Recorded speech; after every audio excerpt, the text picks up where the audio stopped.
Hulikam sa Batangas ang pag-araro ng truck sa isang bangkulong na ikinasawi ng isa. Sa Bataan naman, dalawa ang nasawi na ang nasalpok ng pickup at bumangga pa sa poste ang isang tricycle. Ang mga disgrasya sa probinsya sa pagtutok ni Darlene Cai. Duguan at nakaipit pa sa pagitan ng dalawang poste ang isang pasahero ng tricycle matapos silang masalpok ng isang pickup truck sa Herbosa, Bataan kaninang umaga. Nayupi ang tricycle matapos masalpok at bumangga pa sa poste. Wasak din ang unahan ng nakabanggang pickup. Ayon sa isa sa mga unang rumesponde, narinig nila ang malakas na tunog sa banggaan. Bumaba kami, sir. Nakita nga namin, sir. Bali, yung isang babae, nakalandusay dyan. Isang lalaki, nakalandusay dyan, sir.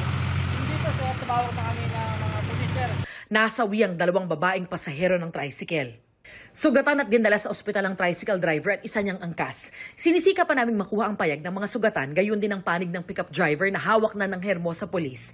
Tumanggi namang magbigay ng pahayag ang pamilya ng mga nasawi.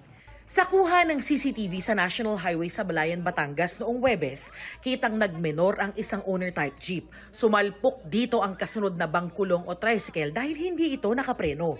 Pero inararo ito at nakaladkad naman ang kasunod na truck. Dinala sa ospital ang mga sakay ng bangkulong pero dead on arrival ang isang pasahero na edad 15. Nagpapagaling ang 4 na sugatan. Ayon sa pulisya, nagkaareglo na ang pamilya ng biktima at may-ari ng truck. Wasak sa salpukan ng isang kotse at isang motorsiklo sa Banga, South Cotabato kagabi. Ayon sa Banga Police, nag-swerve sa kabilang linya ang motorsiklo kaya sumalpok sa kasalubong na kotse.